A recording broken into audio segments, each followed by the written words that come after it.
अस्सलाम वालेकुम, कैसे हैं आप सब। उम्मीद करता हूँ आप सब खैरियत से होंगे और मज़े में होंगे। नई वीडियो में खुश आमदीद। तो Vietnam, Cambodia, Thailand, Malaysia, Indonesia का ट्रिप ख़त्म हो गया है जनाब। पिछली वीडियो आपने देखी, मैंने थाईलैंड के वीज़े के बारे में बताई। ये जो वीडियो है स्पेशली वियतनाम के वीज़े के बारे में। अगर आप वियतनाम का वीज़ा हासिल करना चाहते हैं, वो भी खुद अप्लाई करना चाहते हैं कम पैसों में, तो ठीक है, ये वीडियो आपके लिए। इसमें मैं आपको स्क्रीन पे जाके दिखाऊंगा बाकायदा, क्योंकि ये ई वीज़ा है। जो थाईलैंड का वीज़ा था वो ई वीज़ा नहीं था, तो इसलिए मैंने आपको स्क्रीन पे नहीं दिखाया। उसकी जो अपॉइंटमेंट है वो थोड़ा सा था, लेकिन वो इतना ज़्यादा लेंथी इशू नहीं था। तो वियतनाम का वीज़ा है, इसमें एक तो स्पॉन्सर मांगा जाता है। स्पॉन्सर में यह है कि आप किसी भी होटल का एड्रेस दे सकते हैं, मैं पहले बता रहा हूँ। दूसरा, इसमें इंश्योरेंस मांगते हैं, ठीक है। इंश्योरेंस ये है कि अगर आप बाय कर लें तो अच्छी बात है। ट्रैवल इंश्योरेंस वैसे होनी चाहिए, अच्छी चीज़ है। ट्रैवल के बाद किसी भी आपको कोई प्रॉब्लम आ जाए तो वो आपको बहुत ज़्यादा हेल्प करती है। भाई डॉलर्स में पैसे लगते हैं, ठीक है। तो ये चीज़ है। तो वो अगर आप ना भी ख़रीदें तो उसका एक मैं हल है, एक जुगाड़ मैंने किया हुआ है। तो वो ये है कि मैंने तो वैसे ही लिख दिया था तो मेरा वीज़ा आ गया था। बट हम जो वीज़ा अप्लाई करते हैं किसी और का, तो ये मैंने अपना किया था। जब किसी और का हम अप्लाई करते हैं तो मैंने कभी उसमें इस तरह का नहीं किया, क्योंकि मेरा खुद का वीज़ा था। मैंने कहा चलो अगर रिजेक्ट हो भी गया तो नो इशू, ठीक है। तो इसमें यह है कि इंश्योरेंस अगर आप ले लें तो अच्छी बात है। लेकिन अगर आप ये खुद अप्लाई कर सकते हैं तो ठीक है। अगर आप हमारे से एक असिस्टेंट चाहते हैं कि यार वीज़ा हमें प्रोवाइड कर दे, तो हम आपको वो भी प्रोवाइड कर सकते हैं। इंस्टाग्राम में SK ट्रैवलिंग के नाम से आ रहा होगा, तो फॉलो कर दें जनाब। अगर वीज़ा नहीं भी चाहिए तो कोई बात नहीं, वैसे ही फॉलो कर दें, ठीक है। और जिन लोगों ने यार चैनल सब्सक्राइब कर रखा है ना यार, बहुत शुक्रिया, ठीक है। ये सीरीज़ जो है ना, उम्मीद करता हूँ कि आप लोगों को पसंद आई होगी, ठीक है। तो आओ चलते हैं स्क्रीन पे, और स्क्रीन पे मैं आपको दिखाता हूँ कि कैसे लेते हैं वियतनाम का वीज़ा। तो शुरू करते हैं। कंप्यूटर की स्क्रीन पे जनाब आ जाइए। तो कंप्यूटर की स्क्रीन पे आ गए जनाब। तो ये वाली वेबसाइट है, ठीक है। वियतनाम का ई वीज़ा, ये वाली वेबसाइट खोलनी है। उसमें ये वाला वेबसाइट है, और यहाँ पे आपने नीचे आके विज़िट वीज़ा पे फॉरनर्स पे क्लिक करना है। उस पर क्लिक करेंगे तो उसके आगे ये ऑप्शन आएगा, ठीक है। इसमें बताएगा कि इस तरह आपने अपना पासपोर्ट और वो तस्वीर अपनी इस तरह अपलोड करनी है, ठीक है। मैं ये सारी चीज़ें स्किप कर रहा हूँ, ठीक है। अपना डाटा वगैरह सारा स्किप कर रहा हूँ। ये मैंने सारा डाटा इंटर किया। आप भी इंटर कर सकते, नाम, date of birth, each and everything आप फिल कर सकते हैं, ठीक है। मैं ऐसे स्किप करूँगा, ठीक है। ये सारा फिल करके तो जैसे ही ये आएगा तो यहाँ पे आप अपना पासपोर्ट डाल के, तो मैंने स्किप किया। मैं आगे कि किस डेट का आपको वीज़ा चाहिए। इसमें आपने ये लाजमी देखना है कि आपको किस डेट का वीज़ा चाहिए। वही डेट आपने एग्जैक्ट डालनी है, क्योंकि उसी डेट का आपको वीज़ा मिलेगा। क्योंकि मैंने जो डेट सामने आपके डाली है ना, मुझे सेम यही डेट का वीज़ा मिला था। तो ये वाली डेट चेंज नहीं होती, ठीक है। तो इसलिए सोच समझ के डेट्स डालिएगा। जो आपकी होटल बुकिंग और जो सारा सीन है ना, जो आपने जिस डेट्स पे जाना है, तो उन्हीं डेट्स में आपने डालना है, ठीक है। तो मैंने इन डेट्स का डाला था और मुझे सेम इन्हीं डेट का वीज़ा मिल गया था। पासपोर्ट जो है ना ऑर्डिनरी है, पासपोर्ट नंबर डालना है, और उसके बाद आपने जनाब डेट ऑफ इशू, उसके बाद कॉन्टैक्ट इन्फॉर्मेशन है, ठीक है। आपने पाकिस्तान का डालना है या दुबई का डालना है। जहाँ पर आप रह रहे हैं वहाँ का आप डाल सकते हैं, कोई इशू नहीं है, जहाँ का भी आप डालते हैं, ठीक है। मैं पाकिस्तान का एड्रेस डाला मैंने, ठीक है। मैं उस वक्त था भी पाकिस्तान में। अच्छा, इसमें फिर आपने एक इमरजेंसी कॉन्टैक्ट डालना है, ठीक है। वो मैंने अपने भाई का लिख दिया, ठीक है। उसका फ़ोन नंबर लिख दिया, ठीक है। उसके बाद रिलेशन क्या है, ब्रदर है। उसके बाद फिर आ जाइए ऑक्यूपेशन पे। ऑक्यूपेशन पे आपने डालना है कि आप क्या करते हैं।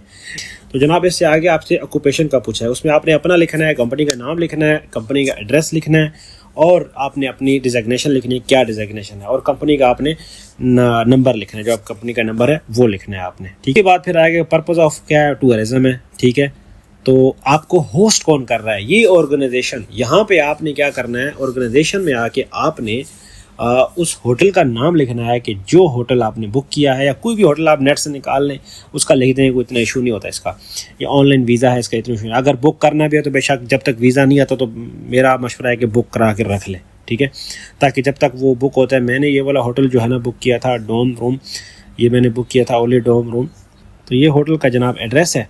तो ये अगर चाहें तो आप यही वाला एड्रेस लिख दें, यही वाला फ़ोन नंबर लिख दें जो मैंने लिखा है, तो इसका कोई इशू नहीं है। तो मैंने ये बुक किया था और बस यही था। तो पर्पज़ उन्होंने पूछा, मैंने लिखा स्टे, ठीक है। उसके बाद कितने दिन आपने रहना है, मैंने कहा 30 दिन। तो किस डेट को आप आएंगे वो डेट आपने बतानी है, ठीक है। और किस बॉर्डर से आएंगे ये आपने लाजमी देखना है।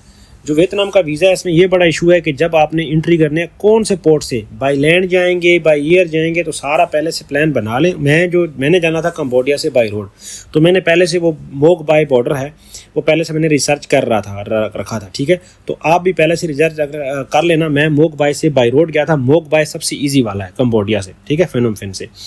और कह रहे हैं कि एग्जिट कहाँ से होंगे, तो एग्जिट मैं जो है वो इनका तेन सेन जो हो ची मिन का जो मेन एयरपोर्ट है, मैंने वहाँ से फिर आगे इंडोनेशिया की मेरी फ़्लाइट है, ठीक है। तो वहाँ से फिर मैंने इसलिए जो इनका मेन एयरपोर्ट है मैंने चेक कर लिया था और फिर मैं वहाँ से इसकी एंट्री कर ली थी, ठीक है। तो ये आ गया यहाँ पे, ओके। टेम्परेरी जो रेजिडेंस एड्रेस है वो पूछ रहे हैं कि वो कहाँ पे होना है, तो वो जनाब हो ची मिन सिटी में होना है। इसी होटल का एड्रेस जो पहले ऊपर लिखा था सेम उसको एज इट इज़ कॉपी करके यहाँ पे पेस्ट कर दें, ठीक है, क्योंकि उसी में आपने मतलब टेम्परेरी रहना है, ठीक है। सिटी कौन सी है, ये सिटी है हमारी जी हो ची मिन सिटी, ये आ गई जी हो ची मिन सिटी, ये वाली, ओके क्लिक करके ये हो ची मिन सिटी आ गई। वियतनाम में फ़ोन नंबर, तो फ़ोन नंबर वही उसी होटल का जो पहले आपने लिखा था होटल वाला, तो वही फ़ोन नंबर हमने दोबारा उसको कॉपी करके यहाँ लिख देना है, ठीक है। तो फ़ोन नंबर का इशू कोई नहीं है, वो क्रॉस चेक वैसे भी नहीं करते। ये जी आ गया फ़ोन नंबर के 06।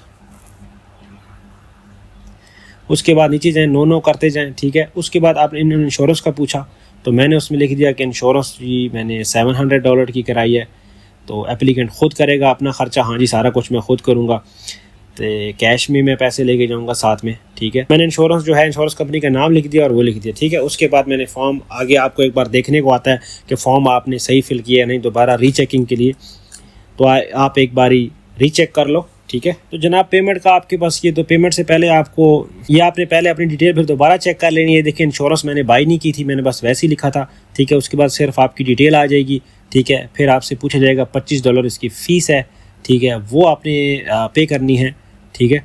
तो अगर आप उनके पैसों में पे करना चाहते हैं देन भी ठीक है, अगर आप अपना करना चाहते हैं 25,100 रुपये इसका रेट लगाएंगे कन्वर्जन, तो ठीक है, अच्छा रेट है। तो आगे जाके फिर आप इसको अपने कार्ड से पेमेंट पे कर सकते हैं। तो मैंने ये कार्ड से पेमेंट पे कर दी थी, ठीक है, ठीक है। यहाँ से आगे पेमेंट का ऑप्शन आ गया, आप पे बाई ATM कार्ड कर सकते हैं और पे बाई वीज़ा मास्टर कार्ड, ठीक है। मैंने यहाँ से अपनी जो है ना वीज़ा कार्ड के थ्रू अपने पैसे पेमेंट पे कर दी थी। तो ये इन्होंने 6,53,000 काट लिए, ठीक है, मेरी कार्ड से, और मुझे मैसेज भी आ गया, ठीक है। तो अब अपना वीज़ा आप कैसे चेक कर सकते हैं, मैं आपको इसको चेक करने का तरीका भी बताता हूँ कि अपना वीज़ा चेक कैसे कर सकते हैं, क्योंकि इसको आप बाद में चेक भी कर सकते हैं, ठीक है। इन्हीं की वेबसाइट पे जाना है, ठीक है। अपना जो रजिस्ट्रेशन कोड है आपका, वो रजिस्ट्रेशन कोड लिखें, रजिस्ट्रेशन कोड, और उसके बाद फिर अपनी जीमेल लिखें, डेट ऑफ बर्थ लिखें। आप सर्च करेंगे तो आपका आ जाएगा कि आपका जो वीज़ा है इन प्रोसेसिंग है, तो ये वाला ऑप्शन आपके पास आ जाएगा। तो आपको यानी कि आपका वीज़ा अब यानी कि आपकी तरफ से सारा कुछ डॉक्यूमेंट सही है, तो अभी सिर्फ आप इंतज़ार करिए, ठीक है, कि वीज़ा आपका जब तक आ जाएगा। मेरा वीज़ा विद इन 2 वीक्स आ गया था, तो इस पे ज़्यादा से ज़्यादा 2 वीक्स ही लगते हैं, मोस्टली 1 वीक में आ जाता है और कभी कभी इसमें 2 वीक्स लग जाते हैं। तो उसका इतना परेशान नहीं होना है, बस देखते रहना है, चेक करते रहना है। और कभी भी अगर आएगा तो मुझे ईमेल में नहीं आया था, तो मुझे यहाँ पे वीज़ा आ गया था, तो मैंने यहाँ पे उसको एक्सेप्ट कर लिया और मेरा वीज़ा यहाँ से मैंने डाउनलोड कर लिया था। जी तो जनाब, जैसा कि आपने देखा, ये था वियतनाम का वीज़ा। आपने अभी प्रोसेस सारा देख लिया सिस्टम के ऊपर, ठीक है, स्टेप बाय स्टेप। उम्मीद है कि आपको समझ आ गई होगी, बट इन केस समझ नहीं आती इंसान को तो कोई बात नहीं, घबराने की ज़रूरत नहीं है। आपका भाई हाजिर है, इंस्टाग्राम में SK ट्रैवलिंग के नाम से आ रहा होगा, फॉलो करें, ठीक है। फेसबुक भी है यार, वहाँ पर भी मैं वीडियो डालता हूँ। बाज़ लोगों के यूट्यूब का पैकेज नहीं होता, तो बहुत से लोगों ने मुझे बड़ा अरसा बाद रिक्वेस्ट की थी कि यार आप यूट्यूब फेसबुक पर डालें। मेरे गाँव में ज़्यादातर लोग हैं, उनके जो पैकेज है वो फेसबुक पर लगाते हैं, तो वो यूट्यूब का पैकेज नहीं लगाते। तो मैं यूट्यूब से, फेसबुक से अलावा मुझे मिलता कुछ भी नहीं है, बट मैं उन लोगों के लिए फेसबुक पे वीडियो डालता हूँ।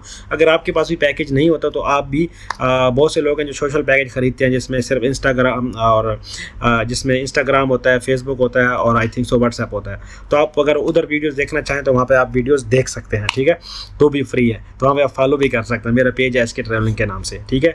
इंस्टाग्राम पर फॉलो करें और वहाँ पर भी फॉलो करें, ठीक है। और जिन लोगों ने यार सब्सक्राइब कर रखे हैं यार, दिल से शुक्रिया उन लोगों का, ठीक है। तो उम्मीद करता हूँ आपको ये वीडियो समझ आ गई होगी, ठीक है।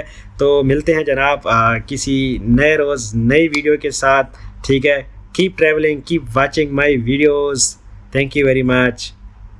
अल्लाह हाफिज़।